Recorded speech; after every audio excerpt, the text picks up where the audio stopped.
Assalamualaikum warahmatullahi wabarakatuh. Perkenalkan, nama saya Puji Nurmawati, NIM 2017-51146.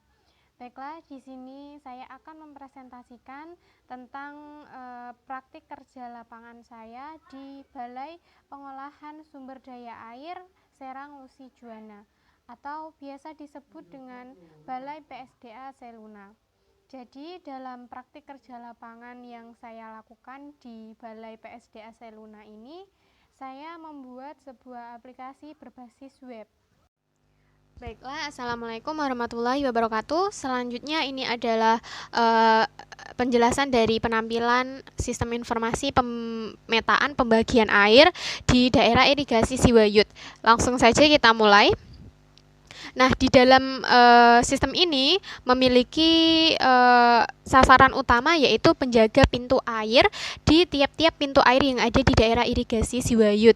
Jadi penjaga pintu air ini menjaga satu pintu di daerah irigasi Siwayut. Misalnya ini ada pintu BSWT 1 HM1+60, ada petak tersiernya. Ini petak tersiernya dengan luas areal 3 hektar dan debit rencana 1110.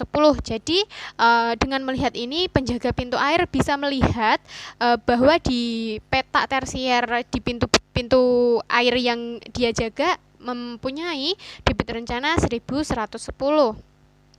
Apa itu maksudnya? Jadi bisa dilihat di sini ya, ketika diklik pintu airnya tadi BSWT 1 HM1 ditambah 60-nya akan keluar informasi yang ada pada pintu air tersebut. Jadi nanti penjaga pintu air bisa melihat dengan luas areal 3 hektar, kemudian ini adalah kebutuhan air di petak tersiernya ada 700 meter kubik per detik, ada ini kebutuhan air lain ini 500 meter per kubik, ini kebutuhan air yang hilang di saluran induk maupun di saluran sekunder. Kemudian ini ada debit supplies. Debit supplies ini adalah debit yang akan diberikan pada tiap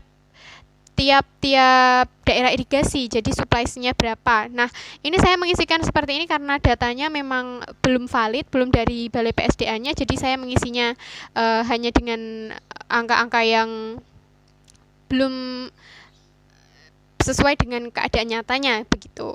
Jadi nanti ketika ada debit supplies sekian dikurangi dengan kebutuhan air yang ada. Jadi kebutuhan airnya tadi ada 3, ini kebutuhan air di di petak tersier maksud saya. Kemudian kebutuhan air yang lain ini bisa saja dari sektor pertanian atau apapun yang mungkin mengambil air dari daerah irigasi Siwayut ini. Ada kebutuhan air yang hilang, jadi supplies-nya tadi, debit supplies-nya dikurangi dengan kebutuhan yang ada dan jadilah debit rencananya itu berapa. Nah, seperti ini. Debit rencananya adalah sekian. Jadi ketika penjaga pintu airnya mengetahui debit rencananya berapa, bisa mengalirkan air supplies-nya tadi sebanyak debit rencana yang diberikan.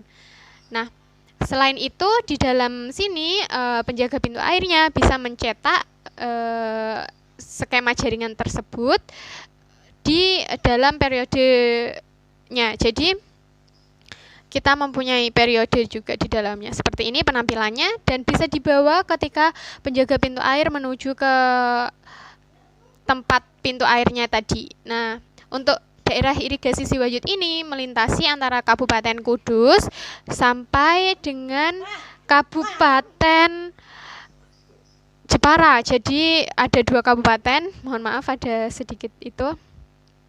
Ada Kabupaten Kudus dan Jepara, jadi mengaliri daerah tersebut dengan pintu-pintu air yang ada.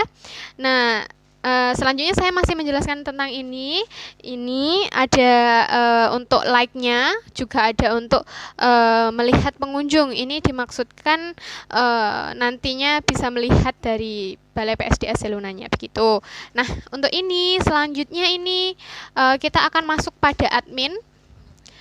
Nah, jadi adminnya ini kita bisa masuk ya, saya masuk dulu, ulang lagi.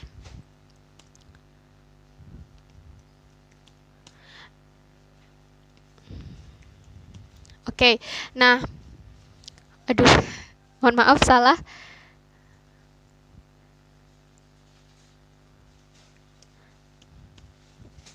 Oke, nah di sini kita bisa melihat jumlah pengunjungnya ada 13, mengetahui pintu airnya. Jadi tadi pintu airnya itu ada 15, ada petak tersiernya 17 begitu. Nah, untuk admin kita bisa menginput yang pertama yaitu periode. Nah, periode ini berlangsung selama 2 minggu. Jadi misalnya dalam 1 bulan terdapat 2 periode. Jadi ini seperti ini, ada periode 1. Ini pada tanggal 1 Januari sampai 14 Januari. Nah, seperti ini. Lanjut untuk selanjutnya bisa menginput dari debitnya. Nah, debitnya ini kita bisa memilih terlebih dahulu pintunya seperti ini. Nah, ketika kita mencari pintunya, kita akan mengetahui periodenya bisa dipilih juga, masih periode berapa. Ini saya baru 1.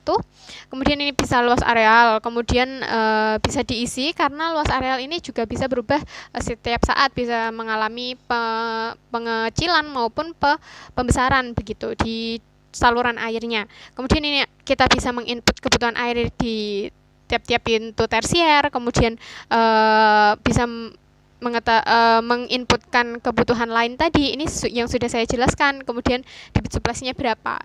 Nah, selanjutnya kita bisa melihat sebagai admin melihat list debitnya. Jadi ini bisa ditampilkan banyak ya. Dan juga mengetahui periodenya. Jadi periode berapa, nama pintunya berapa, ini bisa diedit juga, bisa dilihat detailnya.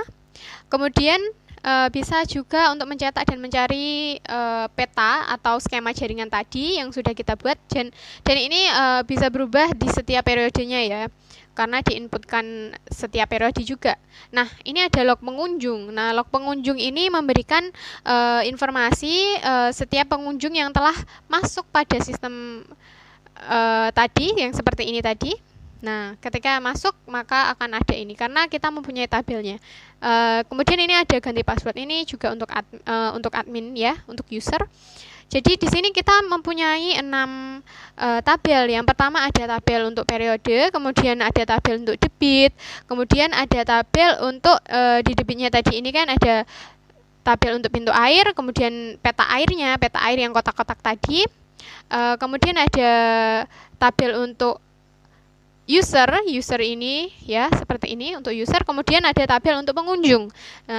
Jadi tabelnya itu berfungsi untuk menyimpan ini semua. Dan begitulah penjelasan dari saya. Apabila ada kekurangan saya mohon maaf. Saya akhiri, wassalamualaikum warahmatullahi wabarakatuh.